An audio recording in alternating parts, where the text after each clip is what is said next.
Liwanagin po natin ang unmodified opinion na ibinibigay po ng COA para po hindi masyado maguluhan ang ordinaryong Pilipino.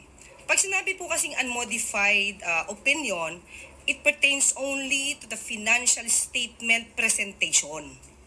So, ibig sabihin, sumunod lang po sa financial reporting framework. Kumbaga, yung format, kung ano yung laman, nagbalanse. Pero hindi po ito nagpapatunay na walang anomalya. Iba po yung tama ang pag-report at iba yung tama ang paggamit ng pondo. Grabe, sobrang namang insecure ha. COA naman ngayon, okay? COA naman ngayon ang may diferensya. Hindi tama yung pagkapaliwanag nila, parang ganun ba? Kasi iba naman ang interpretation, mamari. Okay?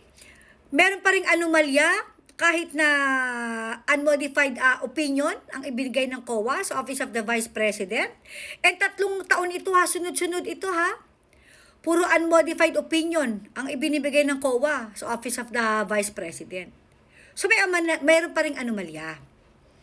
Bakit wala namang reklamo ang COA kung may anomalya? Kung naalala mo si De Lima, di ba, may notice of disallowance yan. Pinaliliquidate sa kanila, yung kinuha nilang pera, DOJ Secretary De Lima pa siya noon. I think 10 years ago, 2015, 2025 na ngayon. Nag-cash advance, may mga kinuhang pera, tapos hindi naman niliquidate ng tama. Diba? 200 million mahigit, pinababalik ng COA sa gobyerno yung perang kinuha ni De Lima na hanggang hindi pa niya binabalik. Yun na may anomalya. Yung sinasabi mo na iba yung report, iba yung report na maayos kesa doon sa paggasta. Kundi gaman talaga hitad. Kaya nga nai-report ng maayos kaya nga tinanggap ng COA yung report kasi maayos din ang pagkakagasta. Nagtali yan. Iba yung ni-report mo, tapos iba ginasos mo. Hindi magtatali. 1 plus 1, 2, basic. Ganyan talaga pag hindi kayang tapatan, sisiraan. So may diferensya bang COA ngayon? Ikaw na rin kaya magko-COA?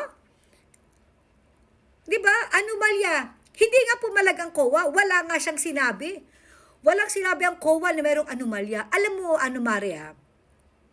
May I just remind you, okay?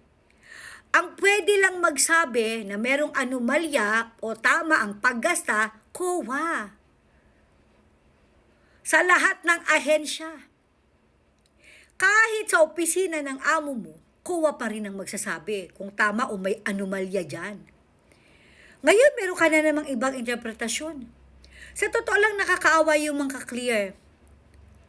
Diba? Nakakaawa yung mga napapaniwala nitong si know-it-all vlogger. You shit, Castro. Diba? Mare, wag ganyan, Mare.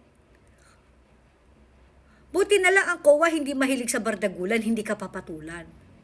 Ang pinaka-the best na magagawa mo, tapatan mo yung sinabi ng spokesperson ng Office of the Vice President. Pinagmalaki niya yung unmodified. 3 years ito ha, sunod-sunod na 3 years ito. Unmodified opinion na tinanggap ng Office of the Vice President from COA. What about Ngagava? Same din ba ang natanggap? Would you like to share? Care to share? Para malaman din ng taong bayan, ano nga ba ang natanggap? Okay? Ng Office of the President. Unmodified opinion din kaya? Kasi last time I heard was, nung pinamumunuan ni Ngagva ang Department of Agriculture, merong notice of disallowance, parang 7.2 billion, something. Okay na ba yun? Na-liquidate ba? Nagkaroon ba ng maayos ng report doon sa Department of Agriculture na si Ngagva ang namuno? Diba? Again, ulitin ko, pag hindi kayang tapatan, sisiraan. Grabe, iba na naman ang interpretasyon nito si Kumare. Sobrang insecure talaga. Tama na yung bardagulan. Nakakaumay na. Magpakadesente ka naman, di ba? Grabe. Nakasawa ka na. Gaga.